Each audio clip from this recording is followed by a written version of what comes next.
캘리포니아주의 세크라멘토. 평화로워 보이기만 하는 이 동네에서 어느 날부터 끔찍한 사건들이 발생하기 시작했습니다. 목숨을 잃은 희생자들은 모두가 처참한 모습으로 발견되었는데요. 특이한 것은 범인이 피해자들의 피를 마신 듯한 흔적이 발견됐던 것입니다. 오늘 소개할 세 개의 살인마는 세크라멘토의 뱀파이어로 불린 리처드 체이스입니다.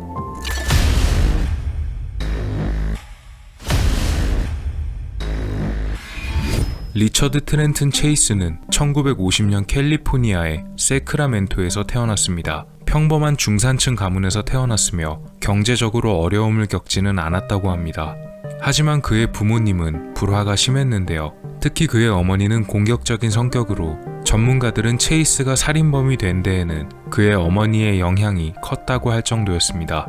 정신과 의사이자 법의학자였던 존 마샬 맥도날드가 정의한 연쇄 살인범에게서 보이는 세 가지 징후인 야뇨증, 방화, 동물학대를 체이스는 모두 겪고 있었습니다. 그는 비교적 어린 나이인 고등학교 2학년 때부터 심각한 알코올 중독에 시달리고 있었습니다. 그러나 그때까지만 해도 친구들을 사귀는 등 비교적 원만한 인간관계를 유지했었는데요. 그러나 그가 술뿐만이 아니라 마약에도 손을 대기 시작하면서 그의 정신은 급속도로 망가지기 시작했습니다. 이때부터 그는 극도의 편집증적 장애에도 시달리게 되었다고 합니다. 이 당시 그의 편집증은 더욱 심해져서 자신의 심장이 때때로 멈춰서 동작하지 않거나 혹은 심장이 점점 작아져서 사라질지도 모른다는 괴상한 상상에 빠지게 되었고, 또 체이스 본인의 두개골이 어느 날 분리될지도 모른다는 생각에 자신의 머리카락을 전부 삭발한 다음 두개골의 움직임을 관찰하기도 했습니다.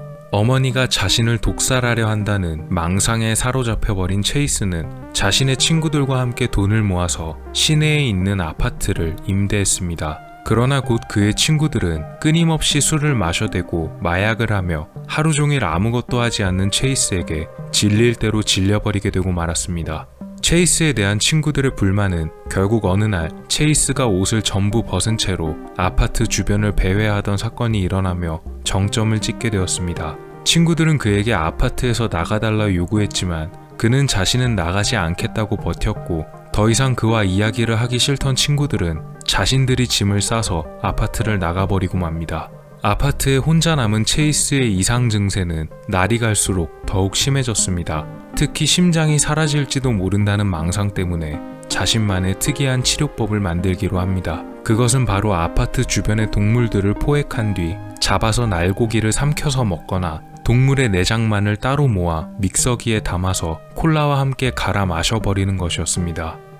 1976년 그는 이상 증세로 병원에 실려가게 됩니다. 그의 몸을 검사해보니 혈액 거부 반응이 원인으로 진단되었습니다. 그는 의료진들에게 자신의 심장이 사라지고 있으며 그래서 그걸 막기 위해 토끼의 피를 뽑아내서 자신의 몸속에 주사했다고 말합니다. 의료진들은 그를 치료한 뒤 정신병원에 보냅니다. 거기서 정신분열과 조현병을 진단받았고 치료를 위해 장기 입원을 하게 되었습니다. 하지만 그곳에서도 그는 기행을 멈추지 않았습니다. 병원 창문을 통해 날아들어온 새들을 잡아서 물어뜯은 다음 새의 피를 마셔대거나 주사기를 훔쳐서 병원에서 키우던 개의 피를 뽑아 마시는 행동을 저지릅니다.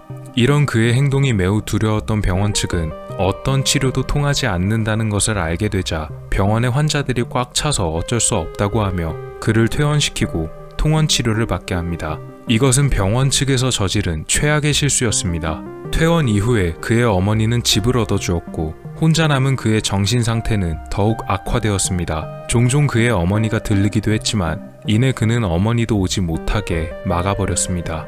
원래는 주기적으로 통원 치료를 받아야 했지만 그의 어머니는 병원이 자신의 아들을 망치고 있다며 통원 치료도 거부하고 정신과 약도 먹지 못하게 막아서 체이스의 병을 크게 키우는데 일조하게 됐습니다. 당시 체이스를 만난 고등학교 친구들은 체이스가 학창시절 이야기만 기억난다는 듯이 지겹도록 고등학교를 다니던 때의 이야기만 꺼냈으며 나치의 비밀 조직이 자신을 쫓고 있다는 괴상한 말을 했다고도 전합니다.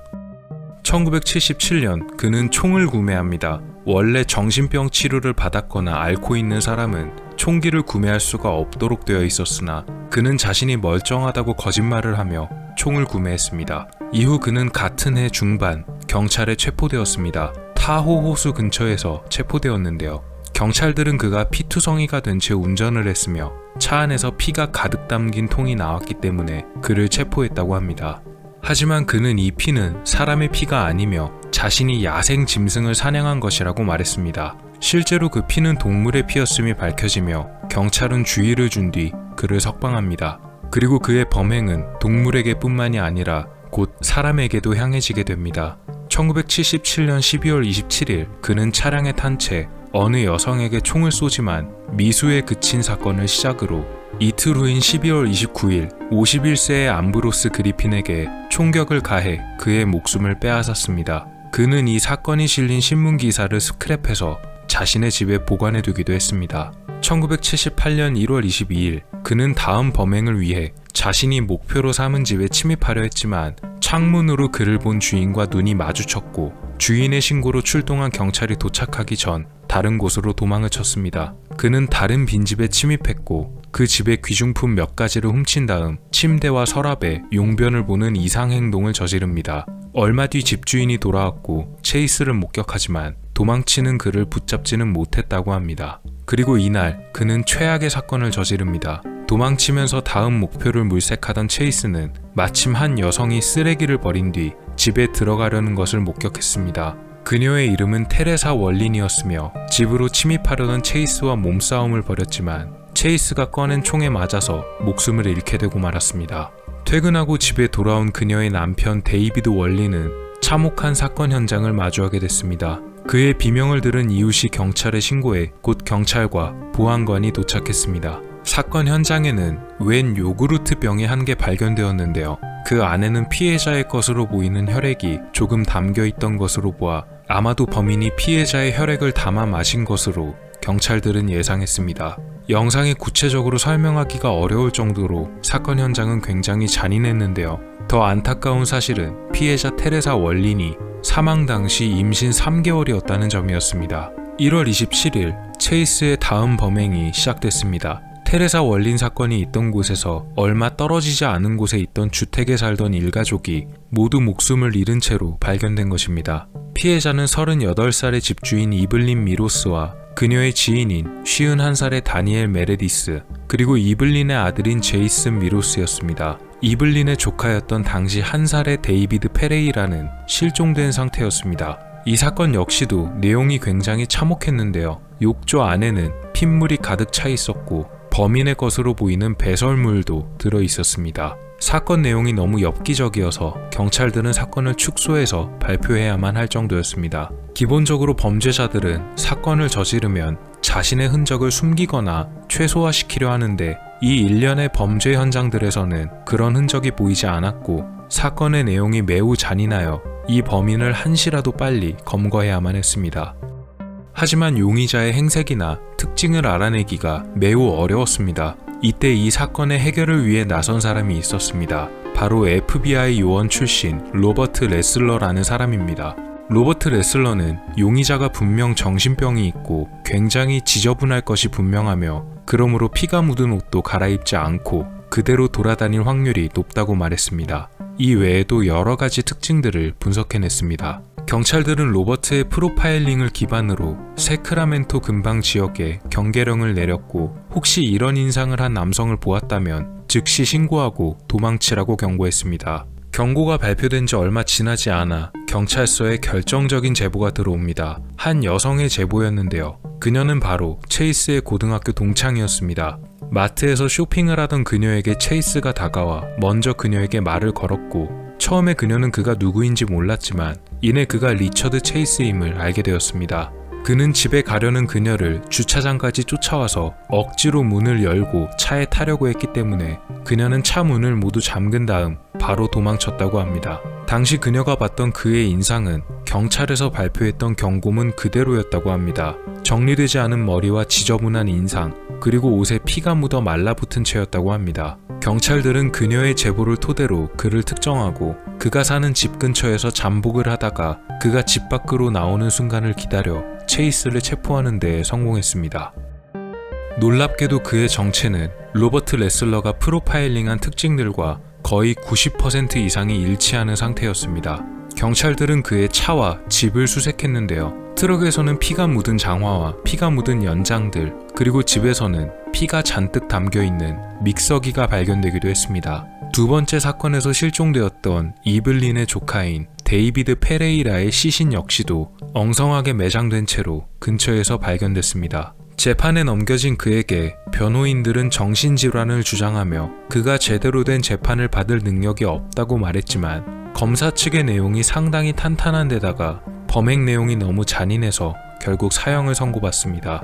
여담으로 이 당시 체이스를 데리고 있다가 강제로 퇴원시킨 정신병원에 대해 피해자 유족들이 소송을 제기했고 법원에서는 유족들의 손을 들어주게 되어 정신병원에서 거액의 배상금을 물어주게 되었습니다. 여러 정신과 의사들이 그에게 질문을 하며 왜 범행을 저질렀는지에 대해 여러 번 물었지만 제정신이 아니었던 그는 마피아의 음모라거나 나치가 자신을 쫓고 있다는 등 헛소리만 늘어났습니다. 프로파일링 기법을 동원했던 로버트 레슬러가 체이스에게 왜 범죄를 저질렀는지 묻자 그는 자신이 비누 중독에 걸렸으며 그래서 어쩔 수 없이 범죄를 저질렀다고 진술합니다.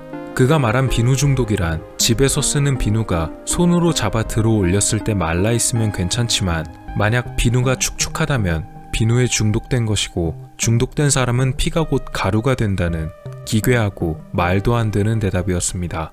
사형 선고를 받고 수감된 체이스는 1980년 어느 날 자신의 감방 안에서 죽은 채 발견됩니다. 그에게 처방되었던 정신과 약을 모아서 한 번에 먹어버리고 스스로 목숨을 끊은 것이었습니다. 그가 범행을 저지를 당시 그에게는 한 가지 규칙이 있었습니다. 그것은 바로 문이 잠겨 있으면 범행을 관두고 문이 열려 있는 집들만을 대상으로 삼았다는 것입니다. 이 점에 관해 로버트 레슬러가 그에게 왜 잠긴 문을 열고 들어가지 않았느냐고 묻자 그는 자신이 들어가려는 집의 문이 잠겨 있으면 그건 환영받지 못한다는 뜻이기 때문이라고 대답합니다. 그러니 영상을 보시는 여러분들도 항상 현관문이 잠겨 있는지 열려 있는지 확실하게 꼭 확인하시기 바랍니다. 세크라멘토의 흡혈귀라 불리던 범죄자 리처드 체이스에 관한 이야기였습니다. 오늘 미스터리 어떠셨나요? 여러분의 구독과 좋아요의 힘으로 다음에도 재밌는 미스터리로 찾아오겠습니다. 미스터리 큐브였습니다. 감사합니다.